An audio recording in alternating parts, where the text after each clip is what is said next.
नरेश मीणा ने चुनाव को रोमांचक बना रखा है। पहली बात, दमदार प्रत्याशी, अच्छा आदमी है, मगर हम वोट देंगे।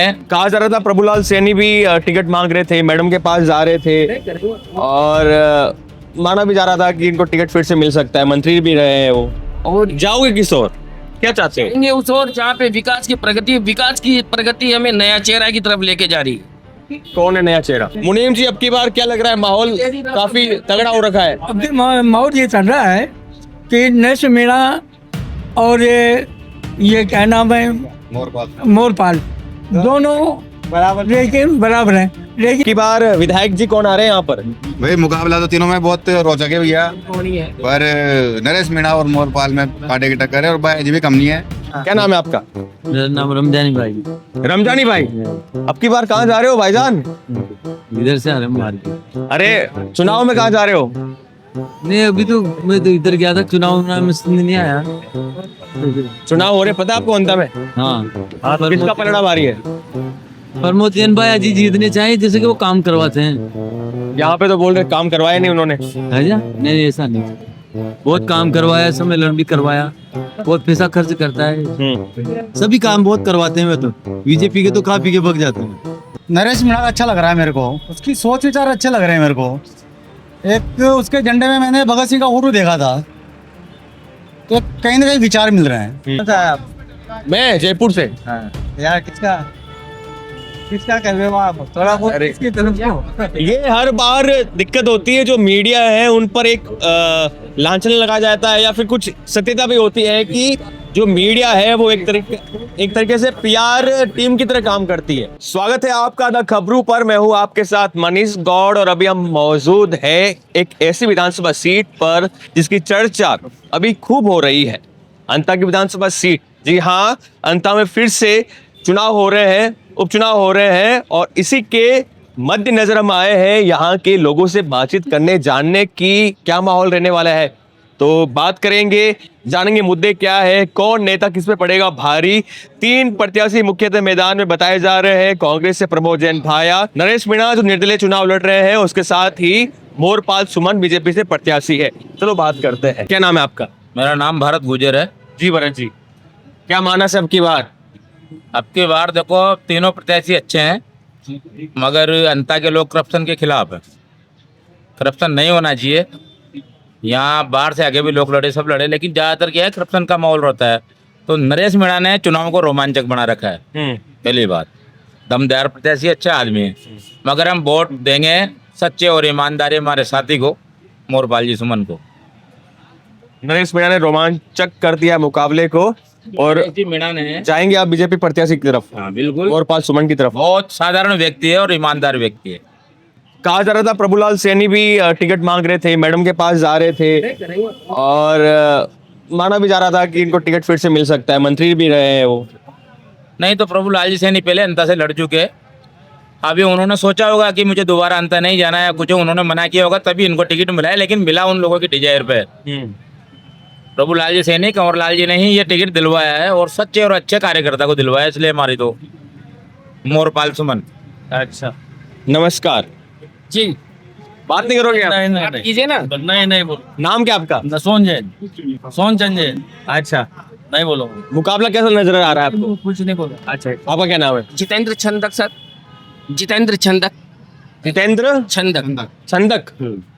पहली बार सुना यार ये सरनेम। सर है हमारे समाज में, छंदक है। तो सर हमारा मत उसको जाएगा जो प्रगति और विकास के कार्यों को थोड़ा सा फोकस करेगा। जैसे कि अंता की दुर्दशा पहले से बिगड़ी हुई है। यहाँ पे यात्रियों के लिए कोई बस स्टैंड की सुविधा नहीं है। अंता के बाहर ही पूरी बसों का आवागमन होता है। अंता के नागरिकों में इस बात का रोष है। प्रत्याशी भाया जी भी रहे, प्रभुलाल जी भी रहे और कंवरलाल जी भी रहे, लेकिन उनके संविधान में कभी ये नहीं आया कि अब अंता के लिए, विकास के लिए कुछ करना है। प्लस यहाँ पे सौंदर्यकरण के नाम पे कुछ है नहीं, जबकि उपखंड मुख्यालय है ये, लेकिन सौंदर्यकरण के नाम पे कुछ नहीं है। और जाओगे किस ओर, क्या चाहते हैं? जाएंगे उस ओर जहाँ पे विकास की प्रगति हमें नया चेहरा की तरफ लेके जा रही है। कौन है नया चेहरा? जो नया चेहरा है वो विकास कराएगा, जो हमसे वादा करेगा और वादा खिलाफी नहीं करेगा, वही हमारा प्रत्याशी रहेगा। भाई प्रत्याशी तो हो गए हैं वो, प्रत्याशी का हम आप विधायक किसको बना रहे हो? विधायक हम आपको 14 तारीख को बता देंगे। यही हमारा विधायक है और यही हमारी जीत है और यही हमारा विकास है। एक और यहाँ पे ताऊ जी है, बिजनेस कर रहे हो अभी भी या फिर अब रिटायर्ड हो गए? विकास की तरफ जो हमारा विकास नाम क्या आपका? बद्रीलाल कुमावत, बद्रीलाल कुमावत। बद्रीलाल कुमावत। अच्छा, बिजनेस करते थे आप? नौकरी करते थे या बिजनेस करते थे? मैं तो मुनीम का काम करता था पहले। अब पहले मुनीम का काम करता था। मुनीम के थे आप? मुनीम था मैं तो 40 साल तक मुनीम का काम किया है मैंने। तो अभी भी आपको मुनीम बोलूं तो कोई बुरा नहीं मानोगे? नहीं, मुनीम जी, अब की बार क्या लग रहा है, माहौल काफी तगड़ा हो रखा है? अब भी माहौल ये चल रहा है कि नरेश मीणा और ये क्या नाम है, मोरपाल, दोनों लेकिन बराबर है। लेकिन मोरपाल है स्वच्छ सभ्य का आदमी है, किसी तरह का उस पर दाग नहीं है। और मोरपाल ही कोई हम वोट देंगे, मोरपाल ही। मुनीम जी बता रहे हैं कि नरेश मीणा और मोरपाल सुमन के बीच में टक्कर होगी और साफ तेरा मुद्दा स्वच्छ छवि वाले मोरपाल सुमन है। मोरपाल चुमन, प्रमोद जैन भाई क्यों नहीं? प्रमोद जैन भाई ने उसके पे क्षेत्र आंसर लगे हुए हैं, उन्होंने हमारे क्षेत्र में कोई काम नहीं किया। जब भी पार्टी की मीटिंग होती है ना, 12 में जाके मीटिंग करता है। ये विधानसभा अंता है, विधानसभा अंता में कभी उसने मीटिंग नहीं की। यहाँ के सब कोई कार्यकर्ता हूँ उनसे। मुझे कोई बता रहा था कि काफी कन्याओं की शादी करवाई उन्होंने, नहीं 1100 2200। नहीं, तो जहाँ 12 नहीं करे 12 करवाइए। अच्छा, यहाँ कुछ नहीं करवाए। क्या फायदा मिला उसको? अंतर से क्या फायदा मिला? कुछ अंतर कोई फायदा नहीं मिला। कोई फायदा नहीं मिला, अंतर को फायदा नहीं मिला। कोई फायदा नहीं मिला। हाँ। तो यहाँ पर और भी लोग हैं। हाँ भाई, युवा है, मेरी उम्र के हो आप। क्या नाम है आपका? अंकुर नागर। अंकुर जी, क्या उम्र है आपकी? मेरे 35 साल। मुझसे बड़े हो आप, 4-5 साल बड़े हो। ऐसा कोई 5 क्या 7-8 साल बड़े हो। क्या काम करते हो आप? इलेक्ट्रिकल्स की दुकान है अपनी।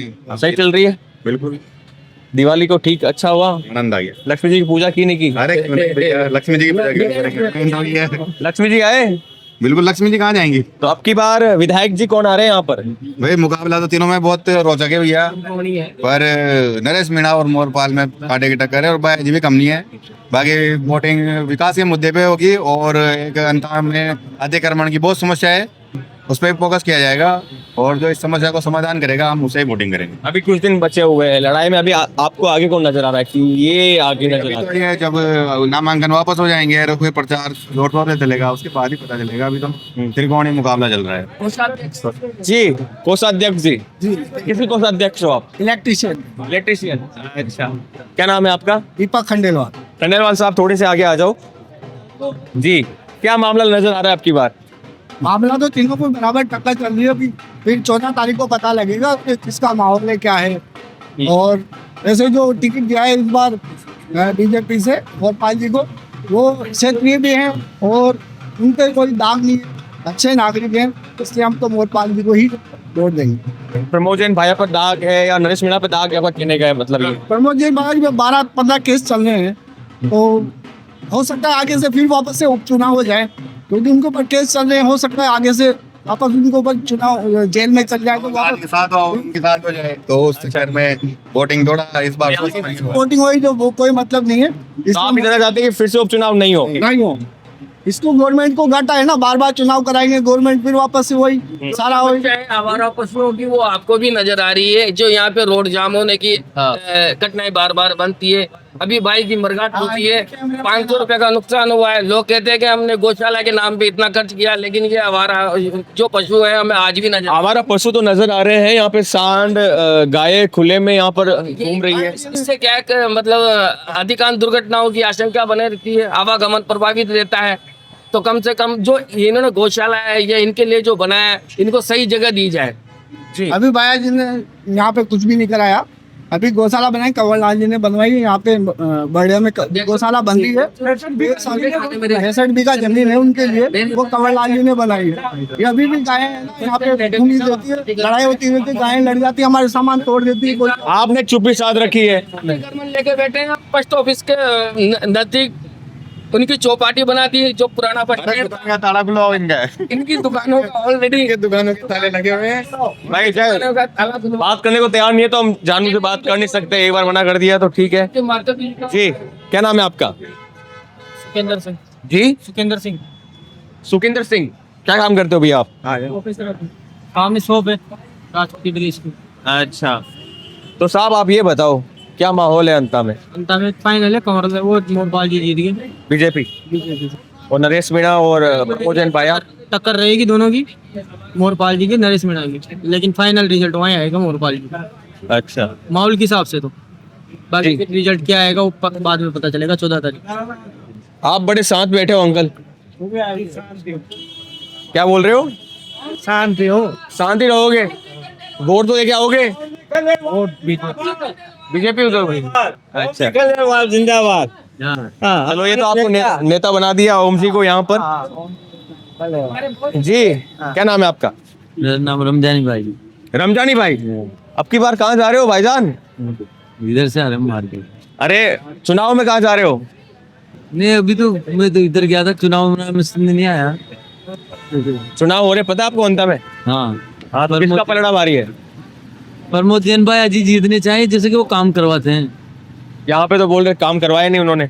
है जा? नहीं ऐसा नहीं, बहुत काम करवाया, सम्मेलन भी करवाया, बहुत पैसा खर्च करता है, सभी काम बहुत करवाते हैं। मैं तो बीजेपी के तो खा पी के भग जाते हैं अच्छा, बस। और नरेश मीणा ने कोई काम नहीं कराता, नहीं अभी तो वो आए हैं। नहीं करवाए कोई काम वो। अच्छा, प्रमोद जैन भाई नहीं करवाते हैं काम तो। और किसी कांग्रेस की कोई भी नेता हुआ जो सब काम कराते हैं, जैसे शांति धारीवाल जी कोटा में, हरिया जी जयपुर में है, वो जो भी हैं, क्या नाम है उनका, मंत्री जी। यहाँ पे और भी गांव से मुझे लग रहा है आए होंगे, ये सब्जी वब्जी ली है घर के लिए। भैया यही अंता विधानसभा सीट से हो आप? जी, मुस्कान बड़ी प्यारी है आपकी, थोड़ा सा आगे आ जाओ जी। क्या माहौल है अब की बार अंता में? ठीक ठाक। ठीक ठाक है, हम तो जयपुर से यहाँ आ गए। अच्छा माहौल तो। अच्छा, कौन आगे नजर आ रहा है आपको? ये वैसे पता नहीं है, देखो क्या होता है। टक्कर किस में होगी? हाँ टक्कर किस में होगी? देखो किस होगी अब, जाने क्या। मुद्दे क्या, चलो मुद्दे तो बताओ। ये सब मालूम नहीं है मेरे को। जी आप बात करोगे? आप करोगे तो कर लेंगे। आओ, क्यों नहीं करेंगे, हम सबसे करते हैं, आओ बात करते हैं आगे। थोड़ा इधर आ जाइए। बोलिए। क्या नाम है आपका? नरेश प्रजापति। नरेश प्रजापति, तो अब की बार नरेश जी किस ओर जा रहे हो? देखो नई युवा शक्ति जुड़ी। माली हो आप? नरेश मीणा आप माली हो? प्रजापति कुमार में आता है। अच्छा, नरेश मीणा अच्छा लग रहा है मेरे को, उसकी सोच विचार अच्छे लग रहे हैं मेरे को। एक उसके झंडे में मैंने भगत सिंह का फोटो देखा था, तो कहीं ना कहीं विचार मिल रहे हैं। आप क्रांतिकारी और नरेश मीणा के विचार मिल रहे हैं। अब नाम राशि भी एक है, वृश्चिक राशि है, तो कहीं ना कहीं विचार भी मिलते हैं। हाँ। क्या तो बीजेपी से जो मोरपाल सुमन है और कांग्रेस से प्रमोद जैन पाया है। को जानता ना, मैं कांग्रेस को जानता, मैं तो एक जो बंदा है ना नरेश मीणा, उसको जानता हूँ सर। उसके झंडे पे मैंने भगत सिंह का फोटो देखा है ना। केवल भगत सिंह की फोटो है और नाम एक है इसलिए? वही पता नहीं, नाम से भी नहीं है, मतलब भगत सिंह का जो फोटो देखा है ना मैंने, उससे मैं प्रभावित हो गया। बंदे में जुनून है, बंदा लड़ सकता है गरीबों के लिए और काफी आगे तक जा सकता है, आगे तक जा सकता है। तो यहाँ पे ये मिले थे और मिली जुली राय हमको यहाँ पे नजर आई। ये अंकल जी बोलने को तैयार नहीं है। मुद्दे तो बता दो अंकल, मुद्दे क्या है यहाँ पे? कुछ भी नहीं बोलो, नहीं कुछ नहीं बोलो। हमारे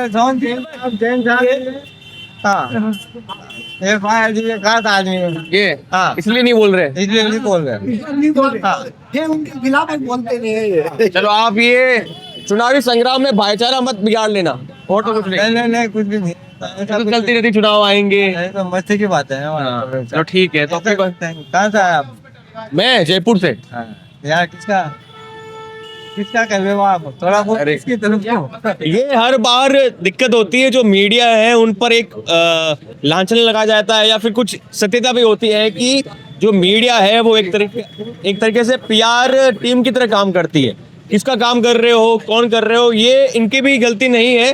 क्योंकि आजकल ऐसे कम पत्रकार बचे जो सत्यता बताए क्या कुछ माहौल है, वो कम लोग ही दिखाते हैं, कम पत्रकार ही दिखाते हैं। हमारा फर्ज है कि वास्तविकता क्या है, ना किसी नेता से हमें पैसा लेना है, ना किसी से हम डरते हैं, हमें तो वास्तविकता जाननी है कि अंत में क्या कुछ हो रहा है, लड़ाई किसके बीच में है और कौन आगे नजर आ रहा है, मुद्दे क्या है। इसीलिए द खबरों को आप प्यार देते हो, द खबरों के साथ बने रहना। नमस्कार।